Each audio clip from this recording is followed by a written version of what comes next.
Assalamualaikum warahmatullahi wabarakatuh. Saya akan menjelaskan tentang pencemaran air.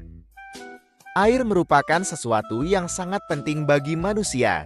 Aktivitas kehidupan sangat bergantung pada air. Air menjadi hal yang penting dalam keberlangsungan hidup setiap makhluk di dunia. Tetapi banyak sumber air yang telah tercemar, yang membuat air tidak layak untuk dikonsumsi. Kenapa air bisa tercemar? Mari kita ulas mulai dengan memahami pengertian pencemaran air, penyebab, hingga dampak yang bisa terjadi. Pencemaran air sesuatu hal yang telah berlangsung sejak lama. Kondisi ini terlalu dibiarkan dan dirasakan dalam jangka panjang oleh masyarakat. Kondisi ini membuat sebagian sumber air yang tidak dapat lagi dimanfaatkan oleh masyarakat akibat dari kontaminan yang tercemar di dalamnya. Pencemaran air merujuk pada masuknya zat-zat berbahaya atau bahan polutan ke dalam sumber air, baik itu sungai, danau, dan perairan lainnya, yang dapat menyebabkan perubahan kualitas air dan berdampak negatif pada lingkungan dan kesehatan manusia. Tercemarnya sumber air bisa disebabkan oleh berbagai aktivitas manusia dan faktor alami. Menurut peraturan pemerintah PP No. 22 tahun 2021, pencemaran air adalah kondisi masuk atau dimasukkannya makhluk hidup, zat, energi, dan atau komponen lain ke dalam air yang terjadi dari kegiatan manusia, sehingga melampaui baku mutu air yang telah ditetapkannya. Hal ini membuat kondisi air tidak bisa lagi digunakan seperti semestinya, sehingga mengancam sumber air dan sumber air tidak mampu lagi dimanfaatkan untuk kebutuhan manusia. Penyebab pencemaran air. Beberapa contoh penyebab pencemaran air meliputi tanpa melalui pengolahan maupun pengujian terlebih dahulu. Padahal hal ini membuat kondisi sumber air menjadi terancam. Pembuangan limbah domestik. Pembuangan limbah domestik termasuk limbah rumah tangga dan sanitasi tanpa pengolahan yang tepat juga dapat mencemari sumber air. Tidak dipungkiri, bukan hanya industri yang menyebabkan air tercemar, tetapi aktivitas rumah tangga juga mendorong terjadinya pencemaran. Pertanian, penggunaan pupuk dan pestisida di lahan pertanian dapat mengakibatkan aliran zat-zat ini masuk ke dalam perairan, menyebabkan eutrofikasi dan pencemaran pada sumber air. Pembuangan sampah. Sampah yang tidak dikelola dengan baik bisa terbawa hujan dan mengalir ke dalam perairan, menyebabkan pencemaran fisik dan biologis.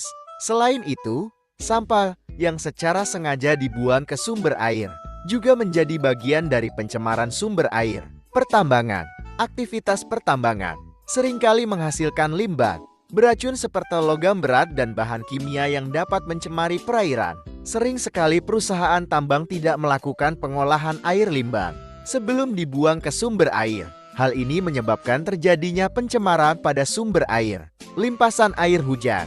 Air hujan yang mengalir melalui permukaan tanah dapat membawa polutan dari jalan, taman, dan area perkotaan ke dalam sistem perairan. Hal ini bisa terjadi secara alami. Pembuangan limbah industri. Industri seringkali membuang limbah berbahaya seperti logam berat, bahan kimia, dan zat-zat beracun ke dalam sumber air tanpa pengolahan yang memadai. Limbah industri menjadi faktor yang paling besar dalam pencemaran air, disebabkan oleh banyaknya industri yang membuang langsung limbah ke sumber air. Pembuangan sampah. Sampah yang tidak dikelola dengan baik bisa terbawa hujan dan mengalir ke dalam perairan, menyebabkan pencemaran fisik dan biologis. Selain itu, sampah yang secara sengaja dibuang ke sumber air juga menjadi bagian dari pencemaran sumber air. Pertambangan. Aktivitas pertambangan seringkali menghasilkan limbah beracun seperti logam berat dan bahan kimia yang dapat mencemari perairan. Sering sekali perusahaan tambang tidak melakukan pengolahan air limbah sebelum dibuang ke sumber air. Hal ini menyebabkan terjadinya pencemaran pada sumber air. Limpasan air hujan. Air hujan yang mengalir melalui permukaan tanah dapat membawa polutan dari jalan, taman, dan area perkotaan ke dalam sistem perairan. Hal ini bisa terjadi secara alami. Pencemaran limbah air panas thermal waste pollution. Pembuangan air panas dari pembangkit listrik atau industri bisa mengubah suhu air dan merusak ekosistem perairan. Limbah air panas sebagai air pendingin dari pembangkit listrik maupun industri umumnya tidak dilakukan pengolahan, sehingga langsung dibuang ke laut. Hal ini membuat kerusakan pada ekosistem dan biota air. Dampak pencemaran air. Pencemaran air merujuk pada kondisi di mana oleh bahan-bahan berbahaya atau zat-zat kimia yang dapat mengganggu keseimbangan ekosistem perairan dan membahayakan kesehatan manusia. Dampak pencemaran air sangat beragam dan bisa mencakup berbagai aspek, baik lingkungan maupun sosial. Beberapa dampak utama pencemaran air meliputi kesehatan manusia. Air yang terkontaminasi dapat menyebabkan berbagai penyakit pada manusia. Konsumsi air yang tercemar bisa menyebabkan keracunan, gangguan pencernaan, infeksi saluran pernapasan, dan berbagai masalah kesehatan lainnya. Zat-zat beracun seperti logam berat misalnya timbal dan merkuri, serta bahan kimia organik seperti pestisida, dapat menyebabkan efek jangka panjang seperti kerusakan saraf, kanker, dan masalah perkembangan pada anak-anak.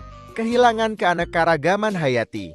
Pencemaran air dapat merusak ekosistem perairan dan mengganggu kehidupan biota air di dalamnya. Biota air, termasuk ikan, makhluk rennet, dan tanaman air, bisa terpapar bahan kimia berbahaya, menyebabkan kematian massal atau pengurangan populasi yang signifikan. Ini mengganggu rantai makanan dan mengurangi keanekaragaman hayati perairan. Kerugian ekonomi.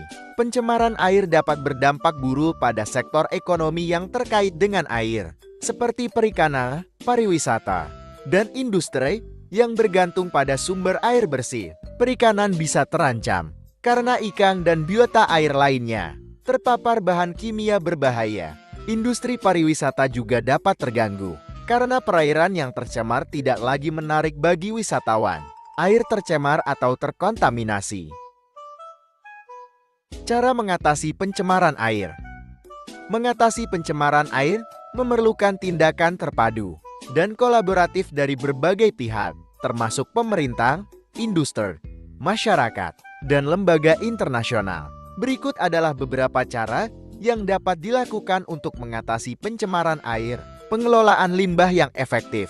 Industri dan rumah tangga harus memastikan bahwa limbah mereka diolah dan dibuang dengan benar sesuai dengan regulasi yang berlaku. Penggunaan sistem pengolahan air. Limbah yang efektif di fasilitas. Industri dan kota dapat mengurangi jumlah polutan yang masuk ke dalam perairan. Pencegahan polusi industri. Industri perlu menerapkan teknologi dan praktik produksi bersih untuk mengurangi limbah dan emisi berbahaya ke lingkungan. Penggunaan bahan kimia yang lebih ramah lingkungan dan pengelolaan limbah beracun dengan tepat dapat membantu mengurangi dampak pencemaran air. Pertanian berkelanjutan. Praktik pertanian yang berlebihan menggunakan pestisida, pupuk, dan limbah organik dapat menyebabkan aliran nutrien yang berlebihan ke perairan. Pertanian berkelanjutan yang lebih bijaksana dalam penggunaan bahan kimia dan manajemen limbah dapat membantu mengatasi masalah ini. Pengendalian erosi tanah. Erosi tanah dapat menyebabkan sedimentasi di perairan. Praktik-praktik konservasi tanah. Sekian dari saya. Wassalamualaikum warahmatullahi wabarakatuh.